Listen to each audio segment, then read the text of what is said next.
رب اشرح لي صدري ويسر لي أمري واحلل عقدة من لساني يفقهوا قولي اللهم علمنا ما ينفعنا وانفعنا بما علمتنا وارزقنا علما اللهم إنا نعوذ بك من علم لا ينفع ومن قلب لا يخشع ومن نفس لا تشبع من عين لا تنفع ومن عمل لا يرفع ومن دعاء لا يسمع أما بعد. Dan saya muliakan Mudir Akademi Tahfiz Abdul Aziz Fadhil Sosialuddin, seterusnya para asatizah dan anak-anak tahfiz yang dimuliakan Allah Subhanahu wa taala. Khabar semua? Sihat alhamdulillah. Bagaimana puasa dan raya? Okey, alhamdulillah hari ini kita bertemu semula setelah 2 bulan. 2 bulan lebih kita tak bertemu kerana kesibukan Ramadan dan juga bulan Syawal. Dan hari ini alhamdulillah kita diberi peluang oleh Allah Subhanahu wa taala untuk sama-sama kita kembali mempelajari ulumul Quran, satu ilmu yang dipanggil ulumul Quran, melalui ringkasan kitab Al-Itqan fi Ulumil Quran, yang mana karya asalnya adalah ditulis oleh Al-Imam As-Suyuti rahimahullah ta'ala, tapi kita membaca ringkasan mukhtasarnya sahaja yang telah diringkaskan oleh Syekh Salahuddin Ariqah. Jadi sehingga ustaz, tajuk yang terakhir kita belajar adalah yang kita akan sambung hari ini adalah ayat pertama yang diturunkan daripada Quran. Betul tak? Tanda kat sini betul kan? Okey, alhamdulillah kita dah belajar banyak perkara daripada ulumul Quran, yang mana sebahagian kita dah belajar dalam kitab At-Tibyan, iaitu adab-adabnya dan sebagainya. Jadi sekarang kita dah bercerita tentang apa? Tentang wahyu, kan? Kita dah cerita tentang wahyu, tentang bagaimanakah wahyu diturunkan, dia punya kaifiat-kaifiatnya, kaedah-kaedahnya yang Nabi SAW lalui, situasi-situasi yang Nabi SAW lalui ketika menerima wahyu, dan bagaimana wahyu diturunkan melalui Jibril alaihissalam, ayat Makki dan Madani. Dan sekarang kita nak cerita tentang ayat pertama yang diturunkan daripada Al-Quran. Okey. Jadi harapnya dah inilah, dah ingatlah semua yang kita dah belajar sebelum-sebelum ni, dah kuasai, dah faham lah apa beza Makki dan Madani dan sebagainya. Jadi hari ini kita nak belajar tentang tajuk dia dalam kitab Ulumul Quran. Dia akan tulis sebagai awwalu ma nazala minal Qur'anil Karim. Awwalu ma nazala minal Qur'anil Karim. Itu yang pertama-tamanya diturunkan daripada Al-Quranul Karim. Maksudnya apa? Ayat yang pertama. Perbahasan ni kita nak bincangkan tentang ayat yang mula-mula sekali turun kepada Nabi sallallahu alaihi wasallam. Jadi yang kita biasa dengar apa dia? Ayat pertama diturunkan kepada Nabi sallallahu alaihi wasallam, Iqra bismi rabbikal ladzi khalaq. Okey. Jadi kata pengarang rahimahullah taala, ikhtalafa al-ulama fi awwal ma nazala min al-Qur'anil Karim ala aqwal. Para ulama berselisih pendapat mengenai ayat yang terawal diturunkan daripada Al-Quran kepada beberapa pendapat. Jadi ada banyak ataupun ada beberapa pendapat. Dan pendapat pertama, awwaluha wa huwa as-sahih, Iqra bismi rabbikal ladzi khalaq, ila qawlihi 'allama al-insana ma lam ya'lam, wa huwa ma rawahu al-Bukhari wa Muslim an ummil mu'minin Aisyah. Jadi pendapat yang pertama, dan inilah pendapat yang sahih. Ada beberapa pendapat. Jadi memang inilah pendapat yang sahih, yang diperakui oleh para ulama kebanyakannya, iaitu firman Allah Subhanahu wa taala dalam suratul Alaq daripada ayat pertama hingga ke-5 sahaja. Okey, bukan satu surah bukan satu surah sampai wasjud wa qatarib tu, tapi ayat pertama sampai ke-5. Apa ayat dia? Iqra bismi rabbikal ladzi khalaq. Lepas tu khalaqal insana min 'alaq, Iqra wa rabbukal akram alladzi 'allama bil qalam 'allamal insana ma lam ya'lam. Sadaqallahul azim. 5 ayat ini sahaja yang turun pada pertama kalinya kepada Nabi sallallahu alaihi wasallam di dalam surah di dalam gua Hira. Jadi hadis ini ataupun dalil ini adalah bersumberkan hadis yang diriwayatkan oleh Sayyidatuna Ummul Mukminin Aisyah binti Abi Bakar As-Siddiq radhiyallahu anhuma, seperti mana yang diriwayatkan oleh Al-Bukhari dan Muslim. Okey. Iaitu hadisnya adalah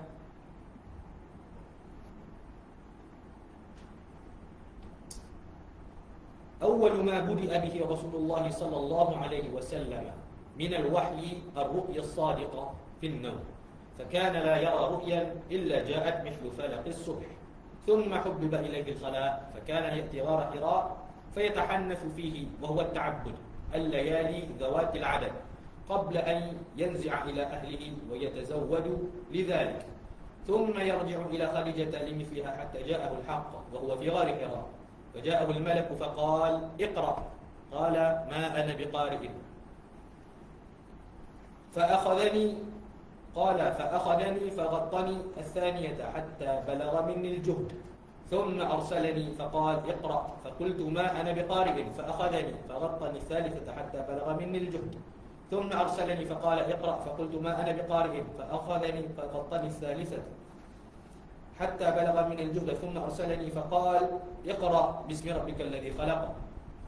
قال ابن شهاب الزهري سمعت أبا سلمة بن عبد الرحمن قال أخبرني جابر بن عبد الله أنه سمع رسول الله صلى الله عليه وسلم يحدث عن فترة الوحي فبينما أنا أمشي سمعت صوتا فرفعت بصري قبل السماء فإذا الملك الذي جاءني بحراء على كرسي بين السماء والأرض فجئت حتى هويت إلى الأرض فجئت أهلي فقلت زملوني فزملوني فأنزل الله تعالى يا أيها المدثر قم فأنذر إلى قوله والرجز فاهجر. Okey. Jadi ini hadisnya yang mana pada permulaan Nabi SAW menerima wahyu adalah Nabi melihat cahaya di dalam mimpi. Nabi melihat wahyu ni datang dalam bentuk mimpi. Yang mana apa yang Nabi lihat itu adalah seperti cahaya yang sangat terang. Kemudian setelah itu Nabi memiliki satu kebiasaan, iaitu suka untuk bersendiri. Berkhalwat. Bukan khalwat yang kena tangkap dengan jaim kan. Ni khalwat ni maknanya bersendiri. Itu khalwat ni maknanya bersendirilah. Itulah maksudnya sama dengan berkhalwat tu, berdua-duaan tu kan, bersendiri. Tapi itu bersendiri dengan yang bukan mahram lah. Itu khalwat yang kita faham. Ni khalwat ni maknanya duduk seorang-seorang. Suka duduk seorang-seorang. Kat mana? Nabi suka duduk gua apa? Ada sampai dah Gua Hira? Dah sampai dah? Dah pernah panjat? Pergi umrah. Yang pergi umrah ada pergi tak naik Gua Hira? Siapa nak naik Gua Hira? Pernah? Yang naik dekat Mekah tu. Yang naik tangga banyak sampai atas tu. Entah ada satu lubang kat dalam tu. Itu Gua Hira tu. Tapi sekarang dah ada tangga lah. Sekarang kita lelaki pakai tangga kan. Dekat tangga-tangga tu banyak pengemis Pakistan, Bangladesh kan. Minta sedekah kan. Jadi zaman Nabi tak ada tangga tu. Jadi Nabi dulu panjat lagi susah lah bagi kita. Kita naik tangga tu pun tak larat lah kan. Cukup lah sekali, 2 kali. Kalau orang ajak lagi pun tak mau naik dah. Tapi Nabi SAW akan bermalam beberapa malam sehingga kehabisan bekal. Barulah dia akan balik ke rumah dan mengisi semula bekal untuk kembali berkhalwat, bersendiri, beruzlah, berapa lagi tak tahulah, di Gua Hira. Kita kata berzikir, bertafakkur di Gua Hira, kerana ingin memisahkan diri daripada kaumnya buat seketika waktu, memerlukan pemikiran yang jernih, hati yang tenang. Jadi Nabi SAW pergi keluar kota untuk duduk di Gua Hira. Sehinggalah datang pada satu hari satu orang malaikat, iaitu malaikat Jibril lah, berkata kepada Nabi SAW, baca. Baca. Nabi kata, aku tak tahu baca. Lalu malaikat itu memeluk Nabi SAW dengan sangat kuat, sehingga sesak dada Nabi SAW. Lalu dilepaskan Nabi, lalu disuruh baca kali kedua. Begitu juga kali kedua, Nabi kata, aku tak tahu baca, dan dipeluk sekali lagi oleh malaikat itu, dilepaskan buat kali ketiga. Dan akhirnya bila Nabi kata tak tahu juga, maka Jibril mengajarkan ayat-ayat Allah Subhanahu Wa Taala, iaitu perintah untuk membaca daripada suratul Alaq. Iqra bismi rabbikal ladzi khalaq. Bacalah dengan nama Tuhanmu yang Maha menciptakan. Ya, khalaqal insana min 'alaq, yang menciptakan manusia dari segumpal darah. Iqra wa rabbukal akram. Bacalah dan Tuhanmu yang Maha mulia, alladzi 'allama bil qalam, yang mengajarkan dengan pena, 'allamal insana ma lam ya'lam, yang mengajarkan manusia perkara yang tidak diketahuinya. Jadi boleh faham tak? Ini adalah hadis yang menjadi dalil kepada suratul Alaq ni tadi, sebagai dalil atau sebagai wahyu yang pertamanya diturunkan kepada Nabi sallallahu alaihi wasallam. Okey. Jadinya ini adalah kita kata ayat pertama yang turun ke muka bumi ni, yang menjadi titik permulaan kepada pelantikan Nabi kita Muhammad sallallahu alaihi wasallam sebagai seorang nabi. Jadi ada yang membezakan wahyu pertama ini dengan wahyu yang selepasnya, yang mana wahyu pertama ni surah Al-Alaq ni tidak melantik Nabi kita sebagai seorang rasul lagi, tapi hanya melantik Nabi kita sebagai seorang nabi. Apa beza nabi dengan rasul? Rasul ni dia kena menyampaikan.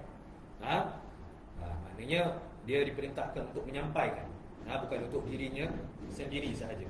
Dan ada juga definisi yang lain untuk beza nabi dan rasul, iaitu nabi ini menyampaikan wahyu yang sebelumnya ataupun menyambung tugas para nabi dengan syariat yang sebelumnya, kan? Tetapi rasul dia datang dengan syariat yang baru. Jadi ada wahyu dia sendiri, untuk diri dia sendiri. Jadi itu dipanggil rasul. Berbeza dengan nabi. Ala kulli hal, nabi kita adalah nabi yang terakhir dan juga rasul yang terakhir. Okey. Seterusnya, pendapat yang kedua, Al-Thani ya ayyuhal muddaththir. Jadi ada yang kata surah ni surah yang pertama turun.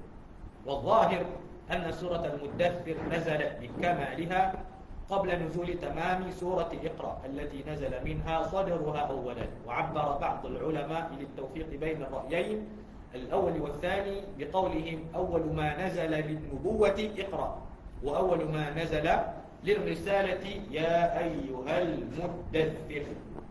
Dipaham? Itu pendapat yang kedua. Ayat yang pertama turun adalah surah ya ayyuhal muddaththir, surah al-muddaththir, wahai orang yang berselimut. Apa yang jelas, tapi pendapat ni sudah tentunya lemahlah, kerana kita kata pendapat yang kuat yang sahih adalah surah Iqra, surah Al-Alaq yang pertama diturunkan kepada Nabi sallallahu alaihi wasallam. Cuma surah Al-Muddaththir ini diturunkan dengan lengkap sebelum sempurnanya surah Al-Alaq. Jadi surah apa yang turun dulu? Al-Alaq. Tapi surah mana yang komplit dulu? Al-Muddaththir. Maknanya surah Al-Muddaththir tu dia komplit dulu sebelum komplitnya surah Al-Alaq. Jadi kita kena tahu ayat Quran ni dia tak turun satu surah. Macam yang kita baca hari ni, tak. Dia turun sikit-sikit. Dan dia tak mesti turun ikut turutan. Kadang turun dulu 5 ayat kat surah ni tak habis lagi, turun ayat dekat surah lain. Surah ni tak habis lagi, turun ayat kat surah lain pula. Lepas tu surah ni turun pula ayat yang hujung kan, yang tengah-tengah tak ada lagi. Faham tak? Lepas tu sambung pula surah baru. Lepas tu surah ni pula, faham tak? Dia random. Random mengikut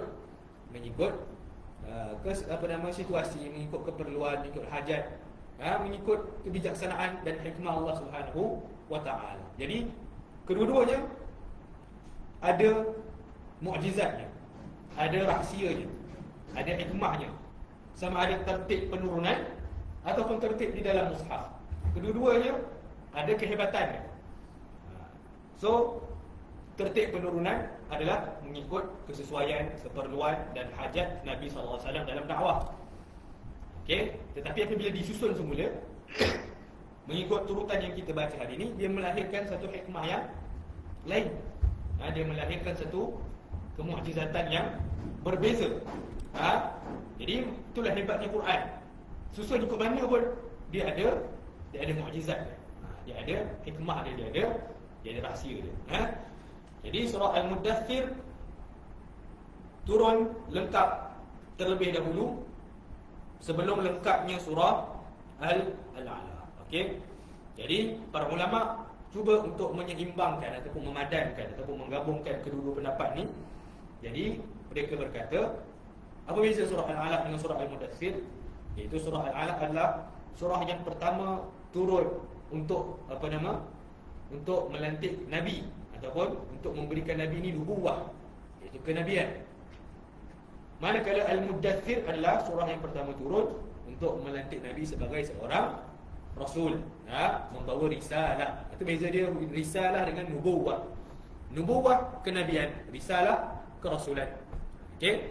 Jadi dalam risalah itulah perintah untuk menyampaikan, untuk menyebarkan, untuk dakwah. Okey. Jadi nabi ni lebih kepada kita kata hikmah untuk diri sendiri. Tapi kalau rasul, dia adalah yang menyampaikan, yang menyebarkan, seperti mana rasul-rasul yang lain. Dalam setengah pendapat rasul bilangannya ada berapa? 300 313 lebih kurang macam tu. Dan nabi ramai. Nabi ni ada berapa? 124,000. Ini setengah pendapat sajalah. Tapi sebenarnya tak ada nombor yang tetap lah. Tapi maknanya tak nombor yang tepat, tapi gambarannya adalah begitu. Jadi sebab apa? Nabi ni tak semua kita tahu. Allah ceritakan sedikit je lah, yang 25 orang tu dalam Al-Quran. Itu pun sebahagiannya hanya Allah mention nama dia saja. Kan? Ada yang kita tak tahu pun apa dia punya kisah dia kan. Itu Nabi Ilyasa. Tahu kisah Nabi Ilyasa dalam Quran? Tak ada. Adalah dalam kitab-kitab sirah, dalam sumber-sumber yang lain kan. Tapi umumnya tak ada kisah. Sekarang sekadar sebut nama saja. Ada Nabi yang Allah Ta'ala ceritakan dengan panjang lebar. Nabi apa? Yusuf. Lagi Nabi apa? Yang paling banyak cerita Nabi Musa. Daripada awal Baqarah tu sampailah hujung ada lagi nama Nabi Musa. Musa ni 30 juzuk ada nama dia. Kan? Nabi Musa AS, cerita dia dengan Fir'aun, cerita dia dengan Bani Israel, cerita dia dengan Samiri, cerita dia dengan nak belah Laut Merah, cerita dia dengan macam-macam. Cerita dia waktu lahir, dihanyutkan ke Sungai Nil, cerita dia, semua ada. Nampak? Nabi Yusuf cerita daripada dia lahir sampai dia jadi raja.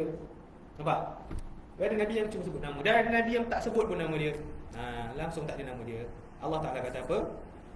Walaqad arsalna rusulan min qablika minhum man qasasna 'alaik wa minhum man lam naqsus 'alaik.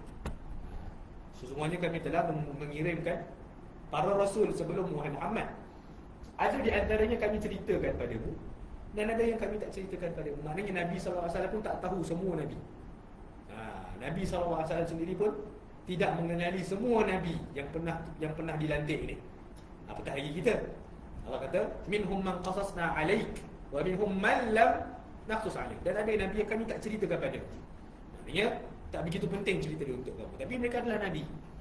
Jadi maknanya nak jadi orang hebat ni tak mestinya kena orang kenal.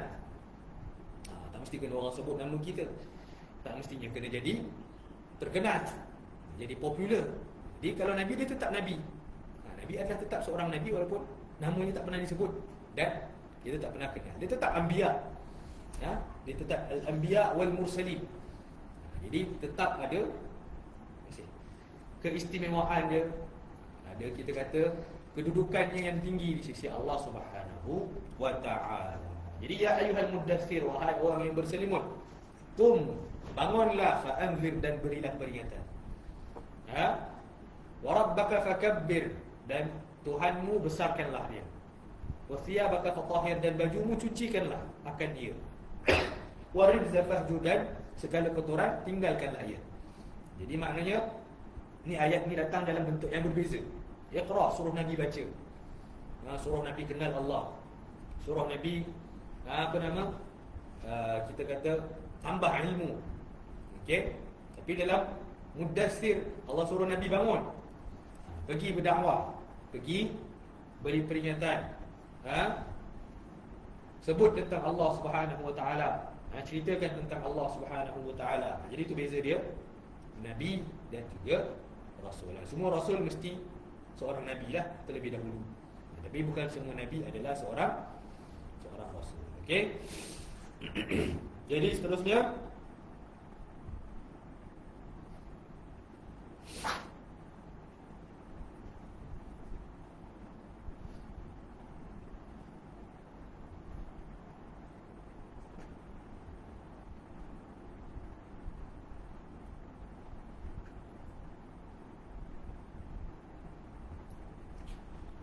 Dalil tentang surah Al-Muddathir ni pula adalah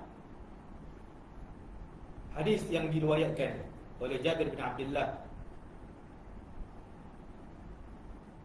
dalam Al-Bukhari dan Muslim, iaitu pada satu ketika Nabi sallallahu alaihi wasallam sedang berjalan.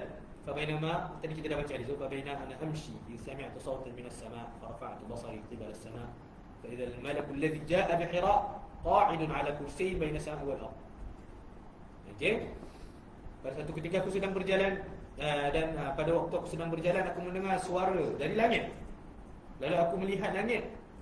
Aku mengalihkan pandanganku menuju ke langit dan aku melihat malaikat yang datang di Gua Hira kemarin, ada sedang duduk di atas kursi di antara langit dan bumi. Jangan bayangkan, kita pun tak tahu apa dia. Lalu Rasulullah SAW lari sehingga terjatuh, tersungkur, kerana takut. Kerana Nabi melihat satu yang tak pernah dilihat. Kita kalau tengok benda yang pelik ni, kita pun takut, kan? Jadi bayangkan besar mana malaikat tu duduk di antara langit dan bumi, di atas kursi, kan? Jadinya Nabi SAW lari ketakutan sehingga terjatuh, tersembam, tersungkur. Lalu Nabi pulang ke rumah, lalu berkata kepada isterinya, kepada keluarganya, selimutkan aku, selimutkan aku. Lalu Allah Ta'ala turunkanlah surah Ya ayyuhal muddathir. Faham? Qum fa'anzir wa rabbaka fakabbir wa thiyabaka fatahhir wa rujza fahjur. Okey. Jadi hadis ini menunjukkan bahawa surah Al-Alaq turun dulu. Sebab dia kata fa idzal malakul ladzi jaa bi Hira'in qa'idun 'ala kursi. Maknanya malaikat yang Nabi lihat itu adalah malaikat yang Nabi pernah lihat sebelum itu di Gua Hira. Iaitu peristiwa pada peristiwa surah Al-Alaq. Sudah pasti surah yang pertama yang lebih awal lagi diturunkan adalah surah Al-Alaq dulu, baru surah Al-Muddathir. Okay. Pendapat yang ketiga adalah surah Al-Fatihah.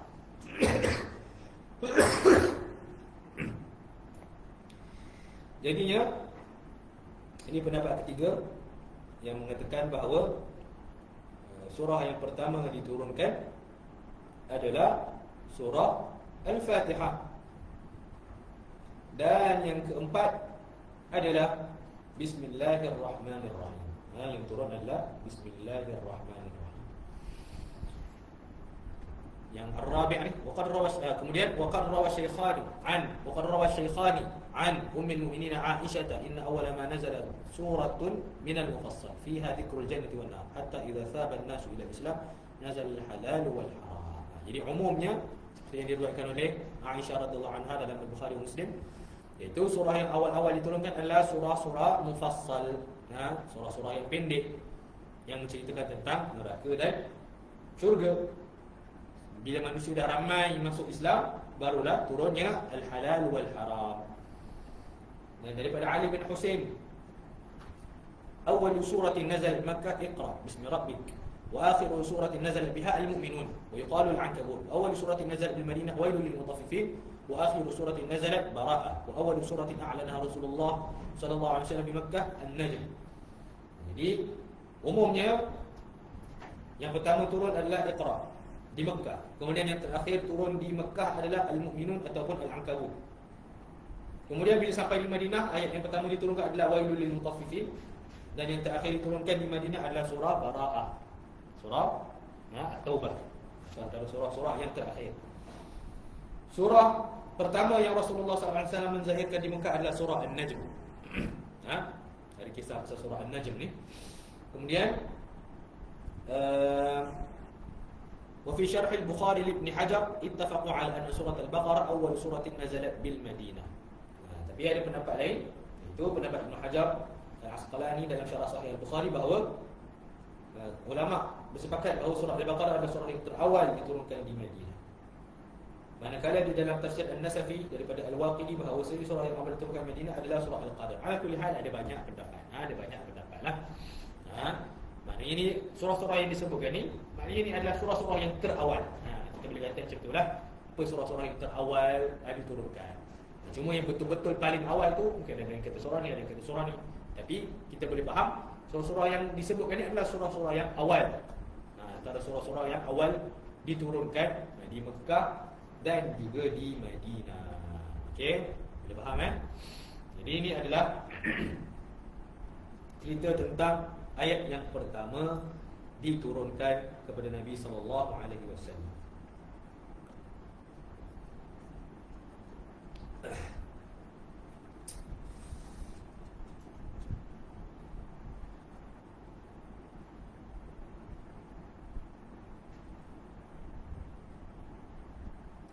Tentang surah Al-Fatihah tadi, dan surah yang ketiga tadi, ada hadisnya yang menjadi dalil bahawa surah Al-Fatihah ni surah yang terawal diturunkan. Diriwayatkan oleh Al-Baihaqi dalam Dalailun Nubuwah dengan sanadnya daripada Abi Maisarah Amr bin Syurahbil bahawa Rasulullah SAW berkata kepada Khadijah, "Inni idza khalawtu wahdi sami'tu nida'an faqad wallahi khashitu ala nafsi an yakuna hadha amra." قالت معاذ الله ما كان الله ليفعل بك إنك لا تؤدي الأمانة وتصل الرحم وتصدق الحديث. فلما دخل أبو بكر ذكرت خديجة حديثه لها وقالت اذهب مع محمد إلى ورقة فانطلقا فقص عليه فقال إذا خلوت وحدي سمعت نداء خلفي يا محمد يا محمد فأنطلق هاربا في الأفق فقال لا تفعل إذا أتاك فاثبت حتى تسمع ما يقول ثم أتني فأخبرني فلما خلا ناداه يا محمد قل بسم الله الرحمن الرحيم الحمد لله رب العالمين حتى بلغ ولا الضالين. وهذا الحديث مرسل سقط من سنده الصحابي فلا تقوى على معارضة حديث أم المؤمنين عائشة رضي الله عنها في القول الأول وهو مرفوع عن النبي صلى الله عليه وسلم. Okey. Jadi ada hadisnya yang menceritakan bahawa Nabi sallallahu alaihi wasallam mengadu kepada Khadijah, "Wahai Khadijah, aku ni kalau duduk seorang-seorang dengar ada suara-suara panggil aku." Okey. Jadi aku takut ini ada benda-benda yang tak baik lah untuk aku. Maka Aisyah kata, "Ma'adzallah, takkan Allah nak mensia-siakan kau orang yang amanah, menyambung silaturahim, bercakap benar." Kemudian bila Khadijah cerita dekat Abu Bakar, maka Abu Bakar kata, "Pergilah bawa ni Muhammad ni pergi jumpa Waraqah." Ya, Waraqah bin Naufal. Kemudian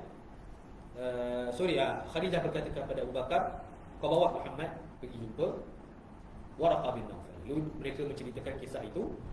Maka Nabi menceritakan, "Aku ni kalau duduk seorang aku dengar ada orang panggil ya Muhammad, ya Muhammad. Dan bila aku dengar suara ni aku akan lari. Aku akan lari jauh-jauh lah. Kata aku takut dengar suara ni." Lalu Waraqah bin Naufal ni, dia kata dia seorang ahli kitab yang mahir tentang wahyu-wahyu yang terdahulu. Kan? Banyak baca Injil dan Taurat. Maka nasihat Waraqah, "Wahai Muhammad, kalau kau dengar tu kau jangan lari." Kita kata steady. Jangan lari. Jangan takut. Tetap teguh di tempat kau tu. Dengar apa yang dia cakap. Kemudian datang padaku dan bagi tahu aku. Kemudian maka berlakulah perkara itu pada satu ketika, dan yang Nabi dengar adalah ya Muhammad qul bismillahirrahmanirrahim alhamdulillahirabbil alamin arrahmanirrahim maliki yaumiddin sampai waladdallin. Okey, so itulah hadisnya. Tetapi hadis ini hadis mursal, itu gugur seorang sahabat, gugurnya tabaqat sahabat dalam hadis tersebut. Maka hadis ni tak kuat nak dibandingkan dengan hadis Sayyidatuna Aisyah. Ini Sayyidatuna Aisyah bukan seorang sahabat, bahkan seorang isteri. Jadi hadis ini diriwayatkan tadi Abu Maisarah Amr bin Syurahbil bahawa Rasulullah sallallahu alaihi wasallam. Ini maknanya tidak ada sahabat dalam sanad tersebut. Jadi itu kita panggil hadis apa? Hadis mursalah apabila tabi'in menyebutkan langsung kepada Rasulullah sallallahu alaihi wasallam. Jadi sepatutnya tabi'in ni kena sebut nama sahabat dulu. Sahabat dululah, sebab tabi'in ni tak jumpa Rasulullah. Faham tak? Kan? Yang jumpa Rasulullah ni kita panggil apa? Sahabat. Yang jumpa sahabat kita panggil. Jadi tabi'in ni jumpa Rasulullah. Jadi hadis yang tak sebut nama sahabat daripada tabi'in terus kepada Nabi, itu kita panggil hadis mursal. Jadi hadis ni tak kuat lah. Tak kuat. Mursal ni biasanya adalah hadis yang dhaif. Tak kuat kalau nak lawan hadis yang diriwayatkan oleh Bukhari dan Muslim daripada Sayyidatina Aisyah binti Abi Bakar radhiyallahu taala anhuma. Itu hadis tu marfu'. Kita kata hadis tu sampai kepada Nabi SAW, melalui sahabat, kita panggil marfu'. Kalau hadis tu tak sebut nama Nabi tapi berhenti sampai nama sahabat dia, tu kita panggil hadis apa? Mauquf. Kena ingatlah apa dia mursal. Mursal ni tabi'in skip sahabat sampai Nabi. Kalau sampai tabi'in sampai sahabat, sampai situ je, sahabat yang cakap, itu kita panggil mauquf. Kalau ada tabi'in, ada sahabat, ada Nabi, itu kita panggil apa? Marfu'. Itu kena bezakan, marfu'un ila Nabi. Bukan maknanya hadis tu diangkat. Maksudnya hadis tu sampai kepada Nabi. Mauquf tu stop sampai sahabat. Mursal ada tabi'in, ada Nabi tapi tak ada sahabat. Yang lain-lain tu kalau rantaiannya lebih panjang, akan nampaklah munqati' ala mu'dal, semua benda tu kecacatan dalam sanad-sanad hadis Nabi sallallahu alaihi wasallam. Ini kepakarannya adalah pada orang yang belajar hadis, orang belajar mustalah dan sebagainya. Okey, dan seterusnya dalam hadis ni sendiri, kalau hadis ni pun betul sekalipun, dia tetap tidak bercanggah dengan hadis yang mengatakan Iqra' tu surah pertama turun. Sebab apa? Sebab hadis ni sendiri menunjukkan bahawa Nabi SAW pergi bertemu dengan Waraqah tu setelah, maknanya Nabi ni dah menjadi Nabi. Maknanya Nabi ni dah pernah menerima wahyu pada sebelum itu. Okey. Jadi maknanya tetaplah kita kata hadis yang menyebut surah Al-Alaq itu adalah yang paling kuat, dan itulah pendapat yang dipilih oleh majoriti ulama yang mengatakan itu adalah wahyu yang pertama diturunkan kepada baginda Nabi sallallahu alaihi wasallam. Okey. Baik.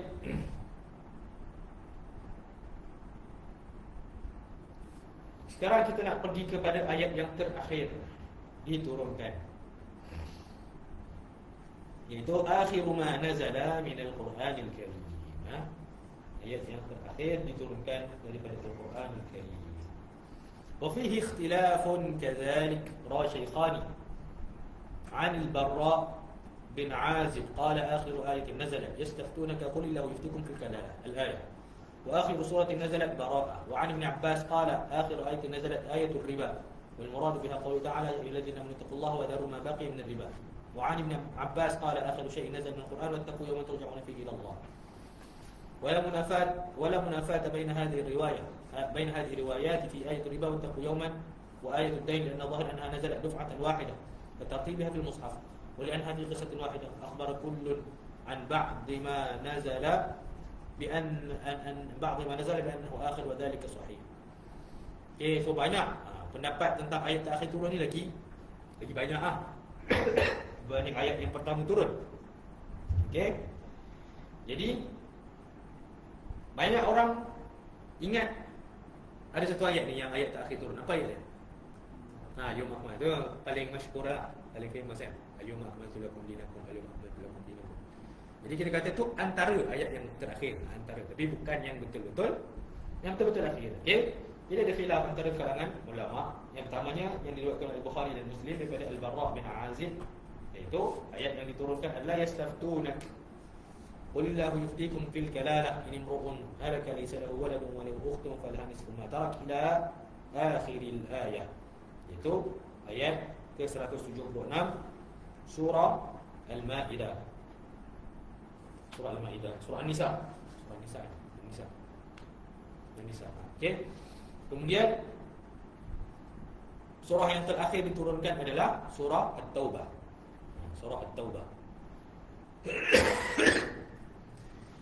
Seterusnya daripada Ibn Abbas menyatakan yang terakhir diturunkan adalah ayat riba. Ya ayyuhallazina amanu taqullaha wa dharu ma baqiya minar riba. Okey, in kuntum mu'minin fa in lam taf'alu fa'dhanu biharbin min Allah wa rasulihi wa in tubtum falakum ru'usu amwalikum la tadhlimuna wa la tuzlamun wa in kana dhu usratin fanadhiratun ila maisarah wa tasaddaqu khairul lakum in kuntum ta'lamun. Dan diriwayatkan dari beliau lagi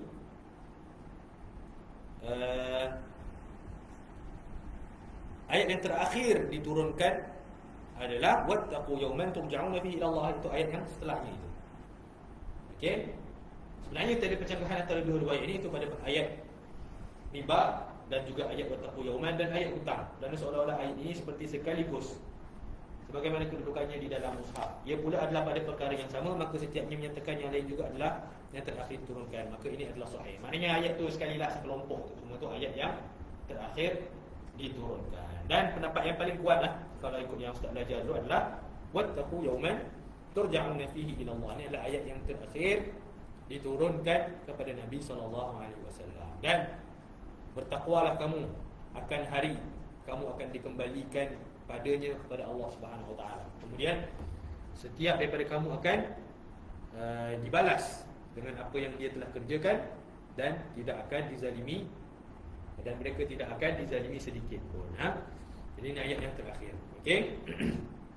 Seterusnya daripada Ubay bin Ka'ab. Wa an Ubay bin Ka'ab qala akhir ayatin nazalat laqad ja'akum rasulun min anfusikum ila akhir surah. وعن عائشة آخر سورة نزلت المائدة فما وجدتم فيها من حلال فاستحلوه الحديث. قال القاضي أبو بكر ini disebut maknanya dia adalah Abu Bakar al-Baqillani في كتابه الانتصار. هذه الأقوال ليس فيها شيء مرفوع إلى النبي صلى الله عليه وسلم وكل قاله بضرب من الاجتهاد وغلبة الظن ويحتمل أن كل منهم أخبر عن آخر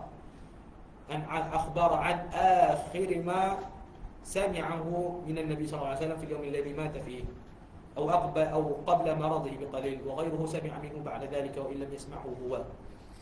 ومن المشكل على ما تقدم قوله اليوم أكملت لكم دينكم الآية فإنها نزلت بعرفة عام حجة الوداع وظاهرها إكمال جميع الفرائض والأحكام قبلها وقد صرح بذلك جماعة منهم السدي فقال لم ينزل بعد حرام ولا حرام مع أنه ورد في آية الربا والدين والكلالة أنها نزلت بعد ذلك وقد استشكل ذلك ابن جرير وقال الأولى أن يتأول على أنه أكمل لهم دينهم بإقرارهم بالبلد الحرام وإجلاء المشركين عنه حتى حجه المسلمون لا يخالطهم المشركون. Okey. Jadi kata Abu Bakar Al-Qadhi Abu Bakar Al-Baqillani bahawa pendapat-pendapat yang kita sebutkan tadi ini tiada sesuatu pun yang marfu' kepada Nabi sallallahu alaihi wasallam. Semuanya lebih kepada pendapat para sahabat sendiri. Okey, berdasarkan ijtihad dan kekuatan zan ataupun sangkaan mereka lah. Kenapa? Sebab masing-masing mungkin mendengar ayat yang terakhir bagi mereka berbeza dengan orang lain. Faham tak? Kan? Jadi diandaikan juga bahawa apa yang mereka riwayatkan daripada Rasulullah itu adalah apa yang didengar daripada baginda pada hari kewafatan. Mungkin ada yang bila hari terakhir Nabi itu Nabi ada sampaikan ayat Quran. Itu yang terakhir didengar, maka dia kata itu ayat terakhir yang turun. Ataupun ada yang jumpa Nabi sebelum baginda sakit. Kan? Itu kali terakhir dia jumpa Nabi dan ayat-ayat terakhir yang dia dengar, maka dia kata itu ayat yang terakhir. Faham tak? Macam mana boleh jadi khilaf? Okey. Dan ada orang mungkin dengar ayat yang lain ketika orang lain tak. Orang lain tak dengar, orang lain dengar ayat lain, dia tak dengar. Jadi tak tahu siapa yang terakhir, yang lebih akhir. Nak jumpa Nabi SAW. Dan antara ayat yang menjadi kemuskilan adalah ayat al-yawma akmaltu lakum dinakum. Iskal apa? Iskal tu maknanya muskil lah. Diterjemahkan bahasa Arab langsung itu. Itu ayat yang terdapat kemuskilan. Kalau saya iskal, perkataan muskilah.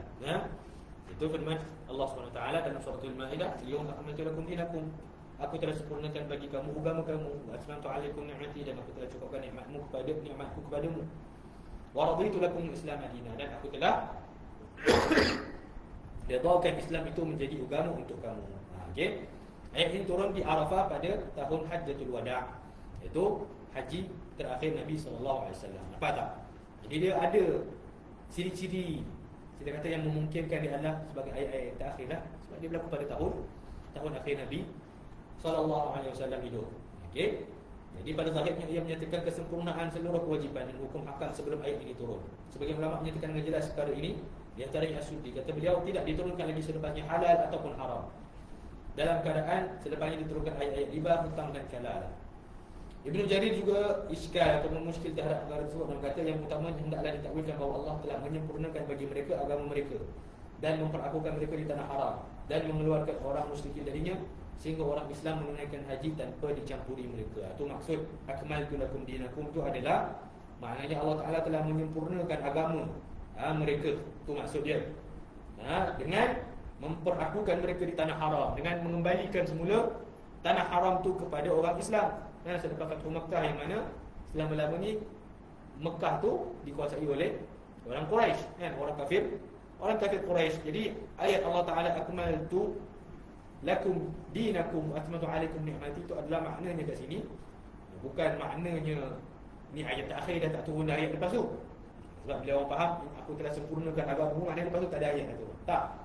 Maksudnya kat sini Ibn Jarir menyebutkan bahawa makna ayat ni adalah Allah Taala telah menyebut pada ketika itu bahawa dia telah menyempurnakan nikmat kepada orang Islam yang buat haji wada' pada tahun itu. Di situ adalah dengan menyempurnakan agama mereka, dengan membenarkan mereka membuat haji. Kan? Inilah haji yang mereka buat sejak daripada masuk Islam tu. Jadi baru sempurnalah, baru sempurnalah agama tu. Solat, puasa, haji tu barulah sempurna agama pada waktu itu. Kan, semuanya dah selesai. Dan Mekah pun dah boleh ditunaikan haji padanya dengan aman. Kan, orang Islam boleh buat haji dengan aman tanpa bercampur dengan orang musyrikin. Kalau tak, sebenarnya orang musyrikin yang buat haji. Kan? Jadi orang musyrikin dulu dia dah ada haji dia sendiri. Sebelum Islam datang turun mengajarkan haji yang betul. Jadi naknya haji tu dah diajarkanlah pada nabi-nabi sebelum tu. Tapi biasalah agama dah rosak kan. Sebab Kaabah tu kan baru ada pada zaman Nabi kan. Zaman Nabi Ibrahim lagi. Jadi sudah pasti kalau kata turun temurun, zaman berzaman ada dah orang yang buat haji kat situ. Tapi haji yang dibuat oleh mereka adalah haji yang haji yang syirik, haji yang banyak kesesatan, haji yang tak betul. Jadi katakan mereka zaman dulu bertawaf di keliling Kaabah tu tanpa seberat benar. Telanjang bulan bertawaf di keliling Kaabah. Jadi bila Islam datang dan Allah Ta'ala kurniakan kemenangan melalui Fathu Makkah, maka barulah pada ketika itu haji tu dibuat oleh orang Islam saja. Dah tak ada dah lagi orang-orang musyrik yang buat haji di Mekah pada selepas kemenangan Islam di kota Mekah. Boleh faham tak? Okey. Maka itulah sedikit sebanyak yang kita boleh ceritakan tentang ayat yang pertama dan ayat yang terakhir diturunkan daripada Al-Quranul Karim. So ayat pertama apa dia? Iqra bismi rabbikal ladzi khalaq. Dan ayat terakhir adalah wattaqu yawman turja'una fihi ila Allah. Surah Al-Baqarah. Thumma tuwaffa kullu nafsin ma kasabat wa hum la yuzlamun. Al-Baqarah ayat berapa? Ayat 281. Okey, cuba ingat kalau orang tanya apa ayat pertama dan apa ayat terakhir, itulah dia punya ayatnya. Jadi sebenarnya dari perbahasan lain. Kalau belajar kitab ulum Quran yang lebih besar, dia ada surah pertama diturunkan, surah terakhir diturunkan, ayat pertama diturunkan, ayat terakhir diturunkan. Jadi dia dua perkara yang berbeza. Surah yang pertama sempurna, surah yang terakhir sempurna. Itu perkara yang berbeza lagi. Okey, tapi tak apa. Cukup untuk kita tahu ayatnya sahaja dulu, yang mana yang pertama diturunkan dan juga yang terakhir diturunkan. Okey, bila kita dah tahu tentang ayat yang pertama dan terakhir diturunkan, barulah kita belajar tajuk yang seterusnya, iaitu Tartibul Qur'ani wa Jam'uhu.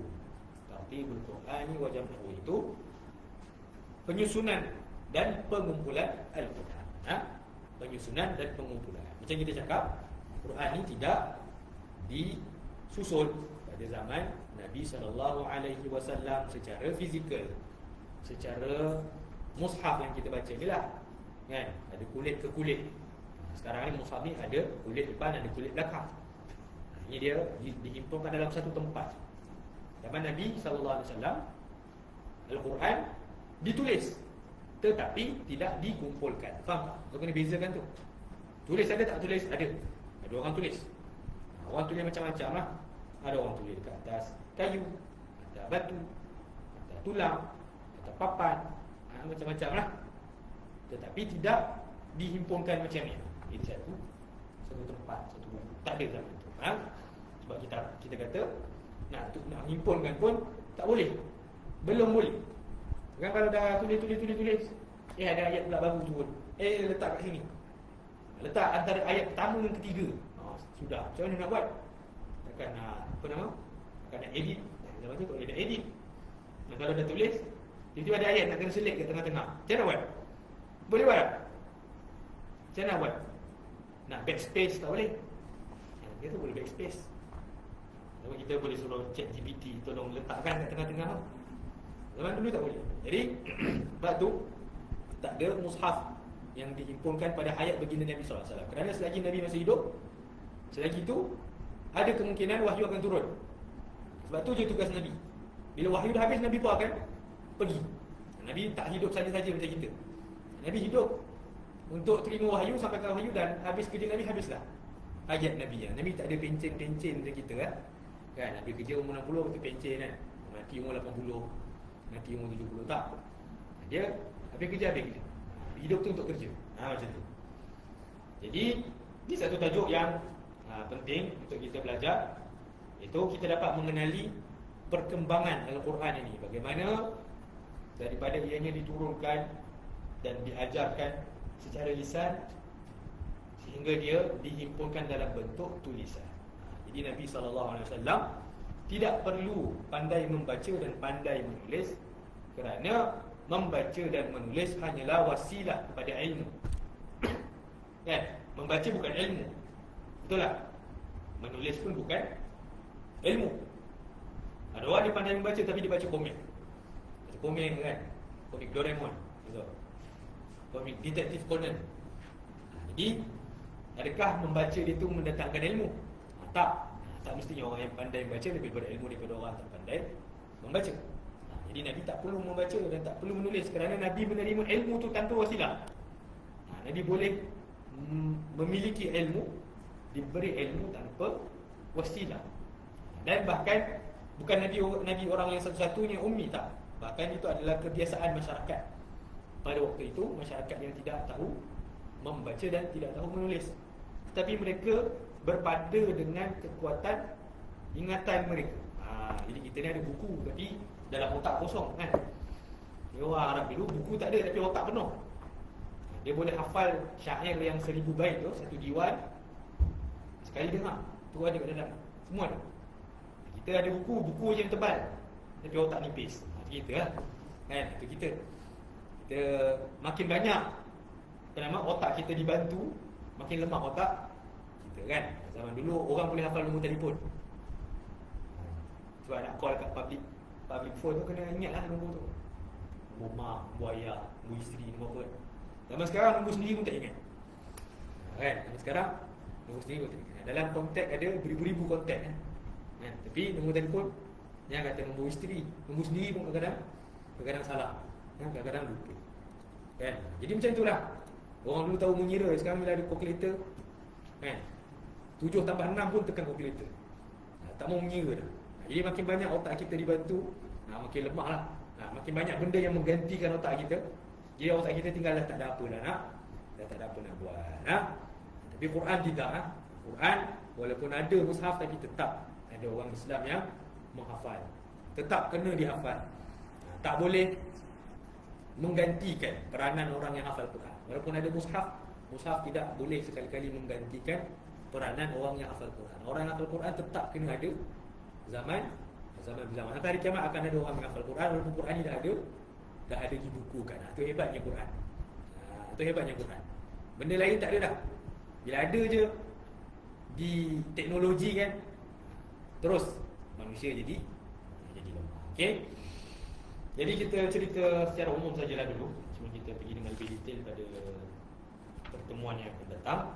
Umumnya kita kena faham bahawa idea untuk menghimpunkan mushaf ini dalam satu tempat datang selepas kewafatan Nabi SAW. Itu pada zaman Sayyidina Abu Bakar As-Siddiq radhiyallahu taala anhu, dengan nasihat ataupun kita kata cadangan daripada siapa? Umar Al-Khattab radhiyallahu taala anhu. Jadi sebab apa? Sebab tengok ramai orang yang syahid ketika peperangan Ar-Riddah tu. Yang syahid tu semuanya yang hafal Quran. Kalau Quran tu cuma ada di dada mereka. Kalau semuanya mati, nanti siapa? Macam mana orang nak belajar Quran? Macam mana nak pas Quran tu ke orang seterusnya? Kalau tak sempat diwariskan Quran tu, semuanya mati, habislah. Semua orang Quran akan hilang bersama-sama dengan orang yang mati itu tadi. Okey, sebab tu ada cadangan daripada Sayyidina Umar Al-Khattab radhiyallahu taala anhu supaya dihimpunkan Al-Quran ini dalam satu tempat. Okey. Jadi walaupun pada awalnya Abu Bakar As-Siddiq radhiyallahu anhu berat, rasanya berat untuk melaksanakan perkara ini kerana perkara ini tak berlaku pada zaman Nabi sallallahu alaihi wasallam. Namun akhirnya Allah Taala melapangkan ataupun membuka hati Sayyidina Abu Bakar untuk menerima dan melihat perkara itu adalah sebuah kebaikan yang akan memberi kebaikan kepada umat Islam seluruhnya sehingga hari kiamat. So, kalau tak ada idea daripada Umar ni kepada Abu Bakar dan Abu Bakar tak mau buat, kita yang 1447 Hijrah ni mungkin tak merasa nak baca Quran yang betul. Kan? Jadi ini semua adalah Allah Subhanahu Wa Taala punya kerja juga. Allah Taala yang menggerakkan hati mereka, yang beri ilham kepada mereka untuk melaksanakan perkara ini. Dan inilah semua yang kita dapat lihat daripada firman Allah Taala, inna nahnu nazzalna dzikra wa inna lahu lahafizun. Kami yang turunkan Quran dan kami akan jaga Al-Quran. Jadi Allah Taala akan sentiasa membangkitkan pada setiap zaman tu golongan yang menjaga Al-Quran ini. Okey, jadi begitulah cara Allah Taala menjaga Al-Quran. Allah Taala akan pilih daripada kalangan umatnya ni orang-orang yang terpilih untuk menjaga Al-Quran. Tapi yang jaga Al-Quran tu bukan kita, tapi Allah Subhanahu Wa Taala. Okey, kalaulah kita tidak mahu, Allah Taala boleh pilih orang lain untuk jaga Al-Quran. Kita tak perlu, Allah Subhanahu Wa Taala tidak perlukan kita.